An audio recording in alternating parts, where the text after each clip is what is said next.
What's up, guys? Ben here, bringing you another video today. We are continuing our CDL 2023-2024 season preview series. We've talked about most, if not all of, I think, like the top 4 contenders. We're starting to go through and make our way through the top 6, the top 8 now. And I want to talk about like the last 2 teams I think that are the real playoff contenders. It's not to say that the other 4 teams that we'll talk about in the next upcoming videos, like, you know, teams like Vegas Legion don't have a chance to make playoffs or win events. I just think those are more of the dark horses, and we're going to wrap up our series with those teams. So today I want to talk about 2 teams that have made some decent amount of changes this offseason. We're going to talk about Boston Breach first. Then we're talking about the Minnesota ROKKR, and 2 teams that did not win events last year. 2 teams that had at least one event where they came up just short in a losers bracket run, and they just never cracked that top 2 and made some significant changes. So I want to really focus on this video, keying in on this key question, which is, have either of these teams really made the right changes to get to the next tier? Spoilers, I don't really think so. Let's dive in and take a look. We're going to start off with the Boston Breach. All right, so Boston, I would say, didn't really, I think,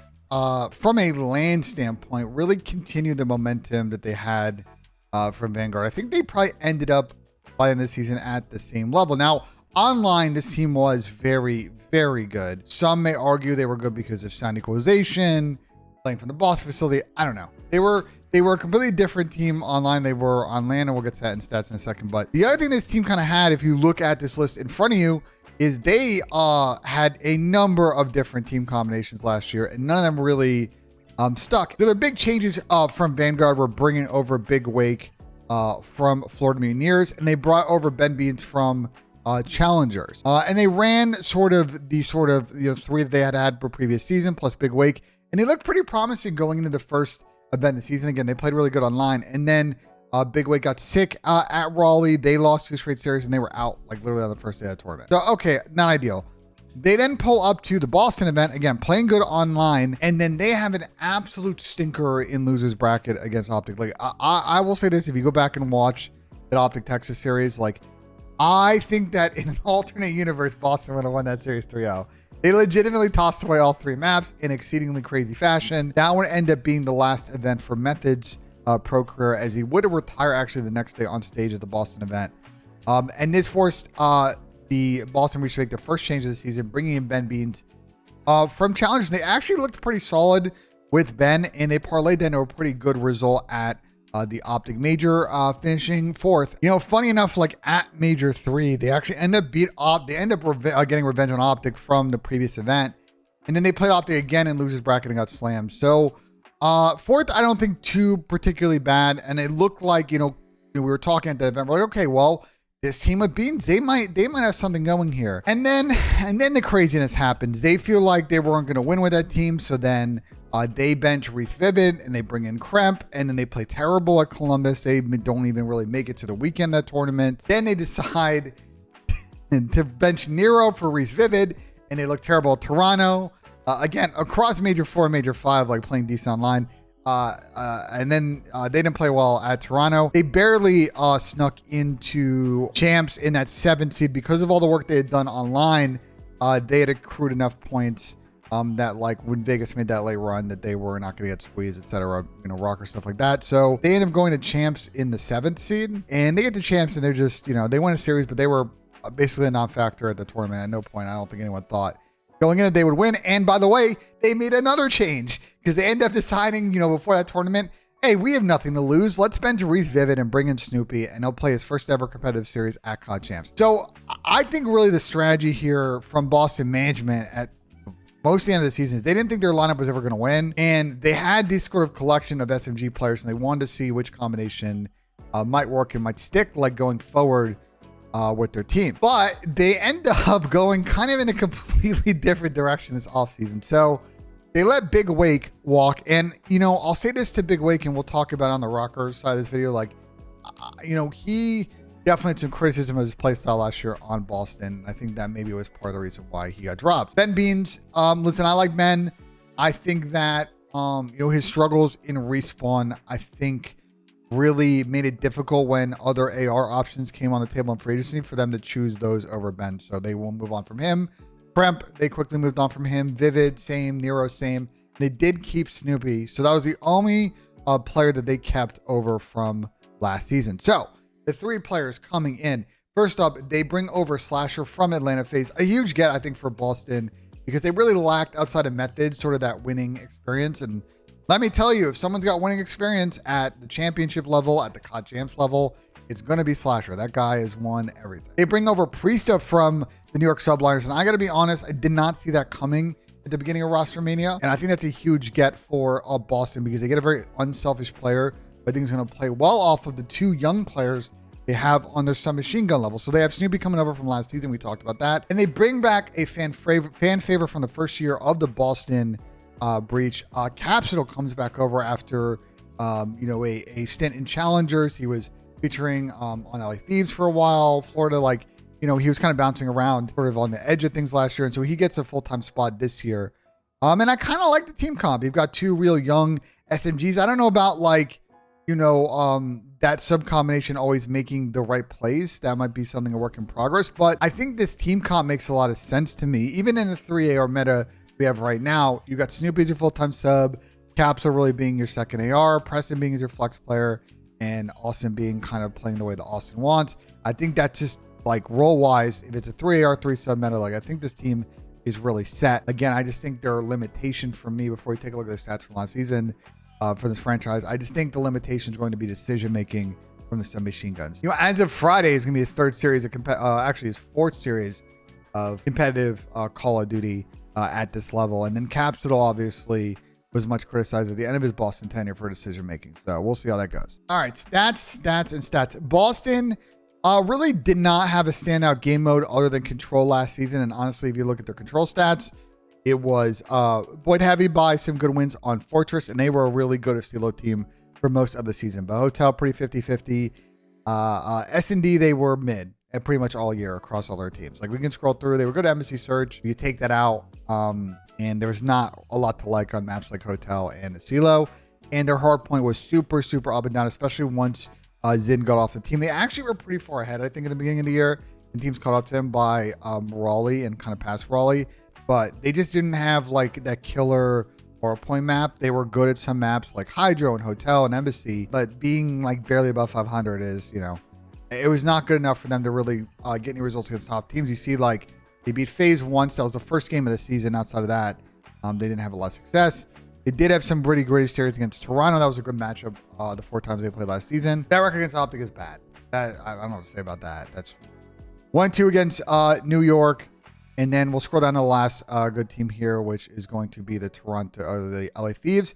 And they played a gritty series. So against top teams, they were, mid. And I think, listen, this part's going to be, again, I kind of hate talking about this, but in particular with this team, this stat, we have to talk about it, bro. I just can't avoid it. These guys were online record last season, 14-10. In Atlanta, they were 4-10. And most of those major wins came in Boston. So this team was just terrible on land for a majority of the year. And you can see that they really struggled to win hard points. They were actually really good at control on land, but S&D is not that good. But you see the flip side online. This is the above 500 team online. So, listen, a lot of the criticism of this team last year on the community, and I'm not going to say whether or not, because I don't really know if it affected their gameplay that much. I would presume maybe a little bit, but that they were a team that really, until the sound EQ ban came in, they were a team that really were abusing sound EQ, and maybe that kind of helped them online. I don't know.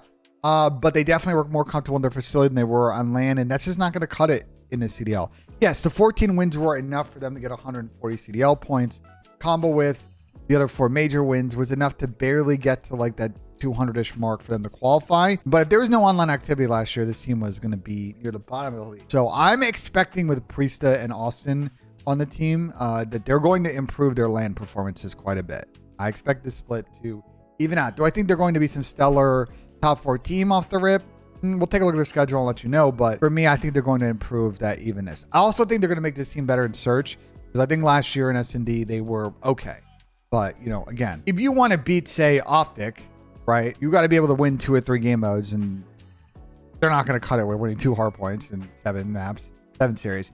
And then against FaZe, yeah, you beat them in every control you played, but look at the rest of the game modes there. So they just never were able to master 2 of the 3. And I think with Priesta and Austin coming in again, I expect them to be a good search team. Control, we'll see. Kind of how that plays. I'm not really sure who's or what teams are going to be really good at control. And I think Hardpoint could play into potentially the pickups here, especially if they can get the version of Preston that we saw at the end of New York, because I think he can play really well off of the two submachine gun players and really, I think, paper over some of the mistakes they're going to make because he's got really good positioning. The problem for Boston, I would say, in this first split is I think they got a really tough draw. So they open up against Atlanta FaZe, and that actually I think because it's the first match of the season, I think they've got a chance. Although I will say that Atlanta FaZe has looked really good in scrims from what I've seen. So we'll see. I mean, I say that every year, and then they don't win their first match, so who knows. But then they have two matches. The last match first weekend on Saturday against Seattle, and then they play on Friday the week after. Seattle and LA Thieves are tough matches. Those are two teams I expect to be getting off to a good start this year, and I think Boston's going to have to try and win at least one of those. Like, if you're 1-2 after this stretch, you know, you can make it kind of work. They play Toronto after that. Maybe through the stretch they really need to be 2-2. And the reason for that, I think, is because they get back from the break and they got to play LAG, that's a must win. Miami, that's a must win. And then they got to hopefully get a result against New York. So I think for Boston at their home major, it's going to be really, really tough for them to make winners bracket. You know, we talked on our last couple of videos that, like, they're not alone in having a tough schedule. There are a couple of these edge teams like Seattle and Thieves that we talked about that have really tough ones, because just like with Boston, they're playing, you know, 3 out of the top 4 teams in the league, I think, between FaZe, Toronto, New York, and Optic. You know, I can see where this team figures out how to get 4 wins. And I think 4-3 is enough to sneak in a winners bracket, but you're probably gonna have to face you have to face one of those top 4 teams again in winners round 1, which I think even with the home crowd is gonna be tough. So I think this Boston team, to me, I don't know if they're gonna get off to a hot start. I do think they're going to be very competitive this year. I think they're going to be, you know, around, unfortunately, to go back to the question I made in the beginning of the video, the same level they were at last year. I just don't see how this team cracks the top 4. I just don't see how, unless Snoopy and Castle come out and they're literally the best subs in the game, how this team is going to crack themselves in the top 4. Listen, I could be surprised. I just think on paper, this team may be a real threat at the end of the season, but at least in the beginning of the season, I just don't see it the first couple of events. So we'll see. We'll see if they stick with this roster. I like the roster moves. I think it's the right way to get experience in this team that didn't have a lot last year, especially when Zin left. But with just how stacked the top 4 teams are, there's some upside here, but it's just really tough with this first qualifier schedule to see immediate results in Boston. All right, so let's pivot and talk about the Minnesota ROKKR. And look, I've said this in essentially every video I've ever talked about ROKKR, and it rang true last year, it rang true the year before, the year before that, the year before that.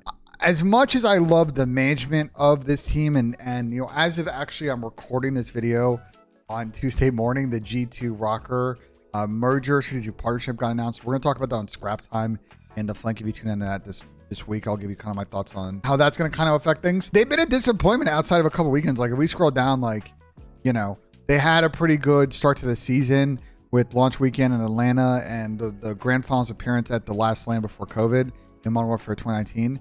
And they had that crazy comeback at stage 5, top 4 champs. But you see that outside of that, it's a lot of mediocrity. And Vanguard was a terrible year. They ran back their Cold War team and they were just awful in Vanguard. So they made a lot of changes last season. They brought in Banson Cammy from Toronto, Afro from London, Dylan attached was still on their team. And it was kind of a weird season. Like, they were a non-factor at Raleigh. They got top 8. Okay. So Boston was actually an interesting event. They looked really good for the first 3 days of that tournament. And then they pulled up and played a FaZe in winners bracket finals that actually went to a game 5 round 11 that they managed to unclutch.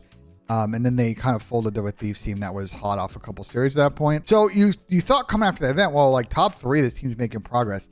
The problem is that we were all sitting on the desk on the flank, and I think probably Pat was probably the biggest proponent of this, of like, this might be a fluke one. And it seemed to have been correct because they got last at the Optic event. So going into the Columbus event cycle, there were a lot of rumors that after that terrible performance at the Optic major that they had some internal issues.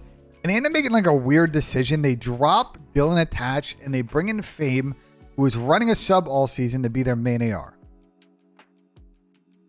That didn't make a lot of sense. Now they got top 6 at Columbus, but again, okay, like that's basically the level they're at. So not a lot of improvement there. They end up actually rotating out after that event and bringing Dylan back in.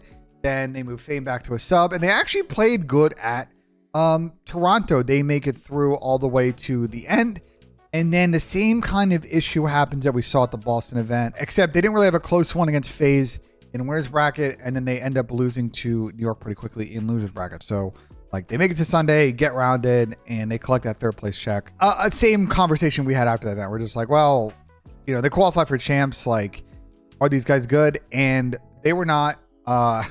They got dead last at champs, and a real disappointing season for ROKKR. They had a couple of really nice Thursday, Friday, Saturday runs, a couple of top threes, but I don't think really, I mean, maybe for an hour or so on Sunday, they looked like maybe they had a chance to get it done. But outside of that, they were pretty mediocre last season, and they decided to make some pretty massive changes to the roster. First off, Brian State is no longer coaching the team. He's actually off with the Carolina Royal Ravens, and we'll cover them probably the last video of this series. And they actually decide to really like full on just squad wipe this team.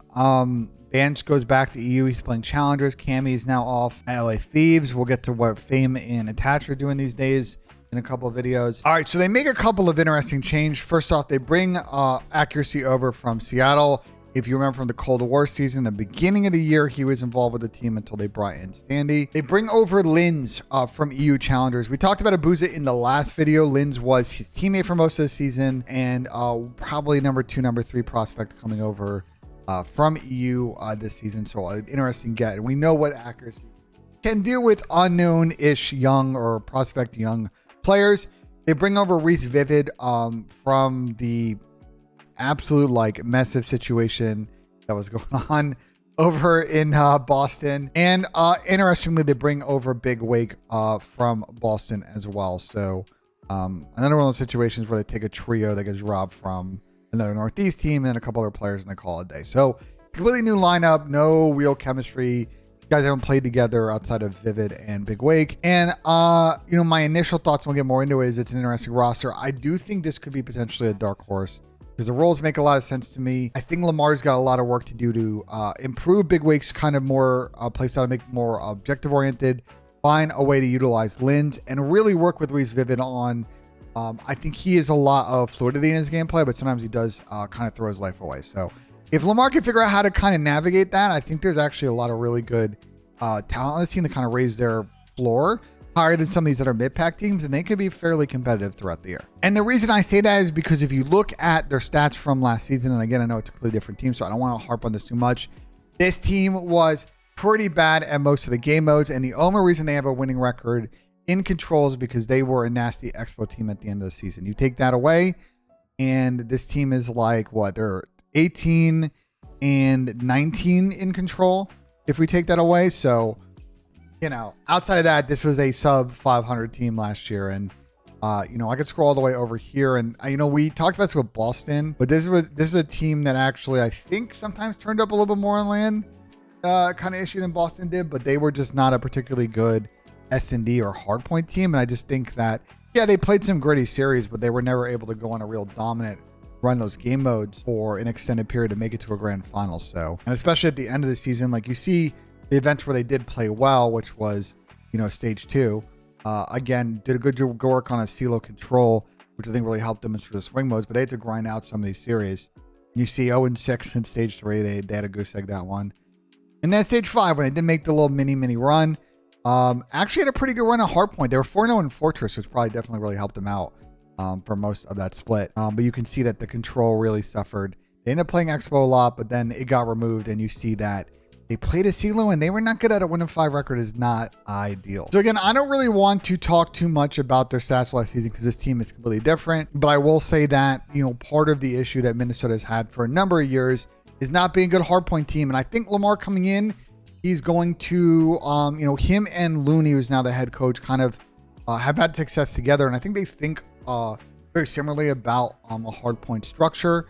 And so I do think that they may be able with this version of this lineup to get a little bit of an advantage in that game mode. S&D is a big wild card with this team. I just don't know what to think about them in Search. I really don't. And same thing for Control, because I do think that they have a number of players that I think are pretty rogue sometimes. And so they might be throwing away lives in Control. And I just see that them getting punished by better teams in that game mode. So I don't know. I think the floor with the talent of this team could be good, but We'll have to see kind of how things shake out. And this is the beginning of their schedule this season. Their first match is against Vegas, and I actually think that they might cop a dub here. And then they have an interesting one against Optic Texas to end the weekend, which to me is kind of a bonus match. Like if you win that Vegas match and somehow you win an Optic match and you start off 2-0, you've got some momentum in that next match against Miami. Like there could be a world where this Minnesota team gets off to a really hot start. But I think more likely than not, they're going to be 2-1 or 1-2 going into the break. And they will have 4 matches when they get back, which are against New York, Carolina, LAG, and the Minnesota ROKKR. Now, for me, I actually think this schedule is pretty easy because, you know, they are only facing 1 or 2 of the top 4 teams. I think they're playing a bunch of the bottom teams. Miami, Carolina, LAG are all very winnable matches. Vegas is a very winnable match. I think they're going to win 2 or 3 of those. And then they just need to get a result against New York, Seattle, and Optic in at least 2. And I actually think that Minnesota has a very good chance in this split to actually probably get like a mid-pack or high-ish seed for this first tournament. I really do. Some of y'all might disagree with me in the comments, but I just think looking at the schedule and the way that Lamar teams are usually pretty good at getting ahead in the beginning of events, I wouldn't be surprised if they're making winners bracket at this event. I truly do. And that might be really good for them because they're going to get that early momentum. They'll start to get comfortable. And I think that this Minnesota team can manage their points run over the course of the season, be competitive. Do I think they're going to be a top 3, top 4 team? No, I do think that Lins to me has a lot of potential. I am curious if they can get kind of Big Wake to improve his play style. If they can do those 2 things, then maybe, because I really like the talent on this team. But I like where this team can net as always being like the 4th or 5th best team in the league. And on a given weekend could be kind of what they did last season, which is, you know, get to a winner or losers final and have a real chance to get in the grand final. The problem is, in order to do that, is they're going to have to beat like an LA Thieves, a FaZe, a New York, or Optic. And I don't know if they're going to be able to do that on the first or second tries. So if they can, we'll see this team in at least one final. I don't know if people are expecting that. If not, it might be a repeat of last season where we see them get a couple of 3rds and 4ths. Are they going to do enough to really be a competitor at champs? I'm going to say maybe not. Well, I think this will be a really good improvement for ROKKR. And I actually think that if they handle this season correctly, I think that the trio of Big Wake, Lins, and Reese Vivid could actually be a really good starting point to make a lot of changes next offseason and actually make a very competitive top-end team, especially, you know, circling back to the beginning of this video, with G2 coming in on the management side. I think this can become a very interesting destination for people in the upcoming offseason. All right, so those are my thoughts on these teams. Let me know in the comments what you guys think. Like if you enjoyed, subscribe for more. We got 2 more of these videos coming up. And as always, guys, we will see you on the next one.